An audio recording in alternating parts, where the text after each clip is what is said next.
இப்படிப்பட்ட நிகழ்வுகள் அரங்கேறது எதுக்காகனா படம் வந்து மக்களுக்கு தெரியணும். தெரியறது மாத்திரமில்லை, இந்த படம் வந்து எல்லாரும் பார்க்கணும். அதுக்காக தான். ஆனால் எல்லா படத்துக்குமே இப்படிப்பட்ட நிகழ்வுகள் நடக்குது. எல்லா படத்தையும் மக்கள் பார்க்கறதில்ல, கொண்டாடுறதில்லை. ஆனாலும் வீரபாபு போன்ற ஒரு மனிதர், மாமனிதர், அவர் இந்த திரைத்துறைக்குள்ள வரணுமா அப்படிங்கிற நினைச்சல நான் ஒரு ஆள். காரணம், அவரை போன்ற ஆளுமைகள், ஒரு வல்லுனர், எந்த பல்கலைக்கழகத்தாலும் உருவாக்க முடியாதவர்கள், எந்த கல்வி திட்டத்தாலும் உருவாக்க முடியாதவர்கள். ஒவ்வொரு ஆண்டும் தமிழகத்தில்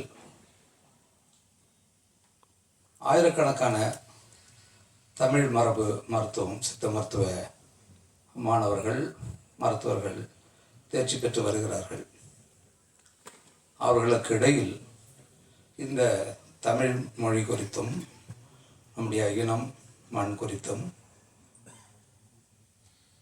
குறிப்பாக இந்த தமிழருடைய அரசியல் குறித்தும் ஒரு தீர்க்கமான பார்வை கொண்ட ஒரு சிறந்த மனிதராக நான் அவரை அறியப்பட்டதால் தான் இந்த மேடைக்கு நான் வந்திருக்கிறேன். வீரபாபு இந்த கதையை என்கிட்ட சொன்னார் ஒரு நாள் காரில் பயணத்தின் போது. எதுக்கு இதை சொல்கிறாருன்னு எனக்கு தோணுச்சு. பிறகு நான் இப்படி ஒரு படத்தை எடுக்கணும் அப்படின்னு சொன்னேன். எனக்கு அங்கேயே இறங்கி வந்துடலாமான்னு தோணுச்சு எனக்கு. ஏன்னா அவர் எப்படி காப்பாற்றுறதுன்னு எனக்கு தெரியல. என்ன சொன்னாலும் அவர் நிறுத்துகிற மாதிரி எனக்கு தெரியல. ஏன்னா இன்றைக்கு வந்து இந்த சினிமாவால், அதாவது இந்த திரைப்படக்கலை கண்டுபிடிக்கப்பட்டது வந்து ஒரு மக்களை மேன்மைப்படுத்துவதற்காக, முன்னேற்றுவதற்கான ஒரு கலையாகத்தான் கண்டுபிடிக்கப்பட்டது. ஆனால் அந்த கலை என்று அப்படி இருக்கிறதா? அதான் கேள்வி. அதை கலையாக பார்த்தவர்கள் கலையாக பார்த்தார்கள். இதை ஒரு வெறும் வணிகமாக, வியாபாரமாக பார்த்தவர்கள், அவர்களுடைய கையில் தான் இப்போது சிக்கிக்கிட்டு கிடக்குது. அதனால் அந்த கலையாக எடுக்கிறவங்களுக்கு இங்கே வேலை இல்லை. இவர் சிறந்த படங்களை நீங்கள் பாருங்க அப்படின்னு சொன்னாலே ஒரு மாதிரி பார்க்குறாங்க. அதுதான் அங்கே பிரச்சனை. நல்ல படம் பாருங்கன்னாலே கொஞ்சம் ஒரு மாதிரி பார்க்குறான். அதாவது இந்த படம் பார்க்கவே கூடாதுங்கிற படத்தை தேடி பிடிச்சி பார்க்குறதுல முதன்மையானவர்கள் தமிழர்கள். நீங்கள் பார்த்தீங்கன்னா தெரியும். எந்த படம் நம்முடைய குழந்தைகளுக்கு காட்டக்கூடாதோ, எந்த படம் நம்மளுடைய மனத்தை சிதைக்குமோ, எந்த படம் நமக்கு அதாவது பின்னடைவாக இருக்குமோ, அப்படிப்பட்ட படங்களை ஊக்குவிப்பவர்கள் நம்முடைய தமிழர்கள் மாத்திரமல்ல, இந்த ஊடகமும் கூட. அதெல்லாம் தான் இப்போ வந்து இங்கே வந்து சிக்கலாக இருக்கு. ஒரு 4-5 நிறுவனங்களுக்காகவும் 4-5 நடிகர்களுக்காக மட்டுமே தமிழ் சினிமா இந்த துறை இயங்கிக்கிட்டு இருக்கு. இதுக்குள்ளேருந்து முடக்கிறதான் என்ன செய்யணும்னு எனக்கு தெரியல. நாங்களாம் பேசிட்டு போயிடுவோம், அவ்வளோதான் செய்ய முடியும். இந்த படத்தில் இந்த நொடி இந்த ஒரு நிகழ்வுக்கு எவ்வளோ பணம் செலவாயிருக்கும், அந்த பணத்தை அவர் எப்படி ஈட்டியிருப்பார்? ஒரு தமிழ் மரபு மருத்துவத்தின் மூலமாக ஒரு சித்த மருத்துவர் எப்படி அந்த ஊதியத்தை பெற்றிருக்க முடியும்? அப்போ ஒரு திரைப்படத்துக்கு எவ்வளோ செலவாயிருக்கும்? அவர் இந்த சமூகத்துக்காக என்னெல்லாம் செய்திருக்கார்? அதுதான் சமுத்திரக்கனி சொன்னார். இந்த சமூகம் திருப்பி அவருக்கு என்ன செய்ய போகுது? அவர் வந்து கெஞ்சலாம் மாட்டார், இந்த படத்தை பாருங்க, எப்படியாவது என் காசு வரணும். அவருக்கு அப்படியாப்பட்ட ஒரு ஆளுமை இல்லை அவர். ஆனால் தமிழர்களுக்கு அது இருக்கா? அதெல்லாம் இருக்காது. எந்த படத்தை பார்க்கக்கூடாதுன்னு சொல்கிறோமோ அந்த படத்தை போய் பார்ப்போம். அது எப்படி மோசமாக இருக்குன்னு பார்க்கறதுக்காக. நம்ம வருத்தத்துக்குரிய ஒரு இதுதான். இந்த திரை அண்ணன் மணி அண்ணன்கிட்ட சொல்லிட்டு இருந்தேன், தமிழர் மணி அண்ணன்கிட்ட. இந்த திரையில் தான் நான் எடுத்த முதல் காட்சி நான் வந்து பார்த்தேன். 1989ஆம் ஆண்டு என்னுடைய மலைச்சாரல்ங்கிற படத்தை இப்போலாம் படம் எடுக்கும்போதே பார்த்துடுறாங்கல்ல டிஜிட்டல் கேமராவில். அப்போ வந்து அந்த படத்தை எடுத்து அதை இங்கே பகுப்பு கூடத்தில் போட்டு அதை கொண்டு வந்து அதை பிறகு தான் அப்போ தான் என்ன இருக்குன்னே தெரியும். அப்படிப்பட்ட ஒரு இடம் இது. இங்கே வந்து எவ்வளோ பெரிய ஆளுமைகள், எவ்வளோ பெரிய சிந்தனையாளர்கள், எவ்வளோ பெரிய படைப்புகள்லாம் உருவாக்குன ஒரு இடம். நிச்சயமாக சொல்லுவேன், இந்த படம் இந்த மக்களை பற்றி அக்கறை கொள்ளக்கூடிய, இந்த மண்ணை பற்றி அக்கறை கொள்ளக்கூடிய ஒரு படம். அதுக்கு நீங்கள் என்ன மதிப்பு தர போறீங்கன்னு எனக்கு தெரியல. ஏன்னா உங்களுக்கு வேண்டியதெல்லாம் இப்போல்லாம் நாங்கள் எல்லோரும் வந்து நீங்கள் ரசிக்க ஆரம்பிச்சிட்டிங்க. ஒரு கொலையை பார்த்து ரசிக்கிற அளவுக்கு நம்முடைய மக்களை கொண்டு வந்துட்டாங்க. எவன் 50 கொலை எடுக்கிறானோ அவனுக்கு தான் அதிக சம்பளம். யார் நடிக்கிறவனுக்கும் அவனுக்கு தான் அதான் சம்பளம், அதை இயக்கிறவனுக்கும் அவனுக்கு தான் சம்பளம். இது கொலைக்காரர்கள் கத்தி வச்சு கொலை பண்ணுறவங்க மட்டும் இல்லை, அப்படிப்பட்ட காட்சி நடிக்கிறவனும் கொலைக்காரன், அந்த படத்தை உருவாக்கணும் கொலைக்காரன், அதை பார்க்குறவனும் கொலைக்காரன். ரொம்ப வருத்தத்துக்குரியதுங்க அது. என்னன்னா சினிமா வந்து ஒரு கலை. அது ஒரு சினிமா ஒருத்தனை மாற்றிடும், அவன் வாழ்க்கையை புரட்டி போட்டுரும். ஆனால் அந்த கலையை வச்சுட்டு நம்ம என்ன செய்கிறோம்? ஜெயகாந்தன் சொல்கிற மாதிரி தான் நாஞ்சநடன் சொல்லுவார், ஒரு வாழை வச்சுக்கிட்டு நம்ம வந்து இது தாடியை மழிச்சுக்கிட்டு இருக்கோம். அது வந்து போராடக்கூடிய ஒரு வாழ் திரைப்பட கலை. அதை வச்சுக்கிட்டு மயிரை வழிச்சுக்கிட்டு இருக்கோம். நம்ம மிக ஒரு முக்கியமான ஆள் அவர். எனக்கு தெரிஞ்சு வீரபாபு போன்ற ஒரு ஒரு மனிதர், ஒரு மருத்துவர் இந்த தமிழ் மண்ணுக்கு கிடைத்த பெரிய கொடை. மிக முக்கியமானவர். அதுக்கு மேலே ஒன்றும் சொல்கிறதுக்கே இல்லை. ஒருத்தர் வந்து சொல்லுவாரா, நான் இதை செஞ்சுருக்கேன் அதை செஞ்சுருக்கேன், அது யார் சொல்லுவான்? ஒரு வியாபாரி சொல்லுவான். அவர் சொல்ல மாட்டார். உயிர் தான் ஒரு மனிதனுக்கு முக்கியம்.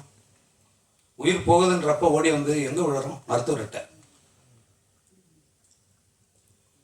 நான் என்னுடைய பத்திரக்கோட்டை கிராமத்தில் நான் இருக்கிறப்ப, நான் வந்து 75ஆம் ஆண்டு நான் சென்னைக்கு வந்தேன். அப்போ பார்த்தீங்கன்னா நாங்கள் ஒன்று இப்போ பண்ருட்டிக்கு போவோம், இல்லை கடலூருக்கு போவோம், இல்லை பாண்டிச்சேரிக்கு போவோம் மருத்துவர்களை பார்க்கணுன்னா. இப்போ எங்கள் ஊர்லேயே வந்துச்சு எல்லாம். இப்போ தமிழ்நாட்டில் வந்து அதிகமாக இருக்கிற கடை எதுன்னு நினைக்கிறீங்க? மருந்து கடையும் குடிக்கிற கடையும் தான்.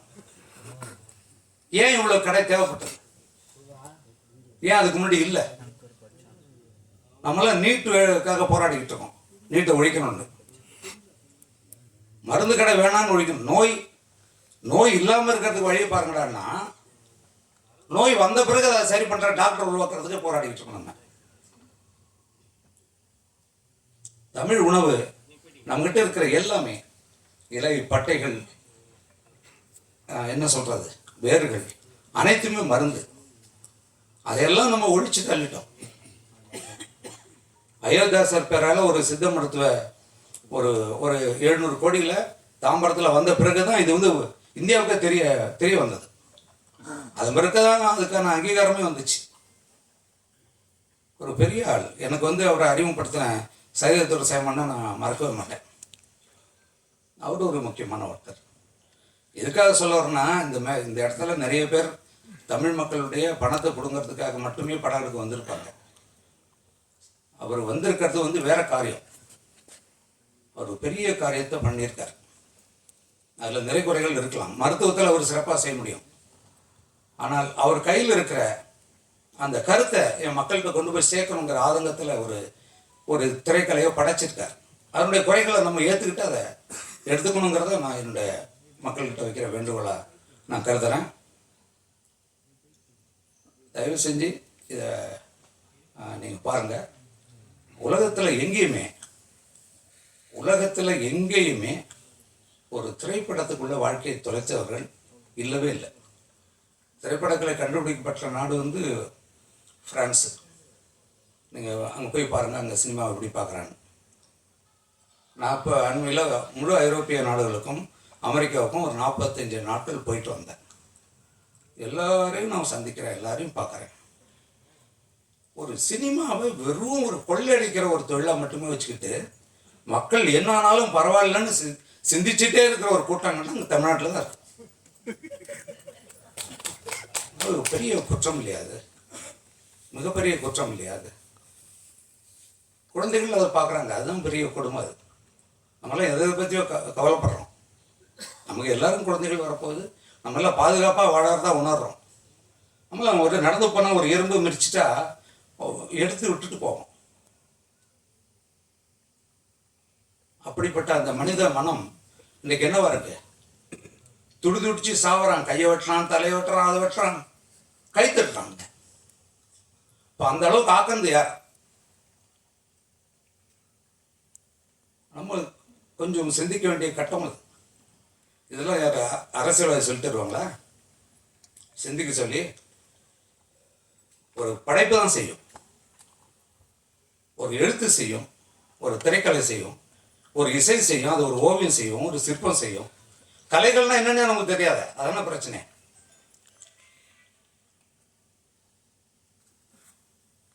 ஒரு அவருடைய என்ன அவருடைய காரில் நான் வந்தேன், வீட்டுக்கு வந்தார். எனக்கு உடம்பு முடியல, எனக்கு 2 நாளாக உடம்பு முடியல. வந்தார், அண்ணா நீங்கள் கட்டாயம் வந்தாகணுன்னாரு. என்னால் குளிக்கூட முடியல. இல்லைண்ணா நீங்கள் எதுவுமே முக்கியம், நீங்கள் என் கூட வாங்க அப்படின்னாரு. அது அவருடைய மனசு எனக்கு தெரியும். ஏன்னா இன்றைக்கி தொடங்கியிருக்காரு, வெளியீடு ஜனவரி 25ன்னு போட்டிருக்காரு.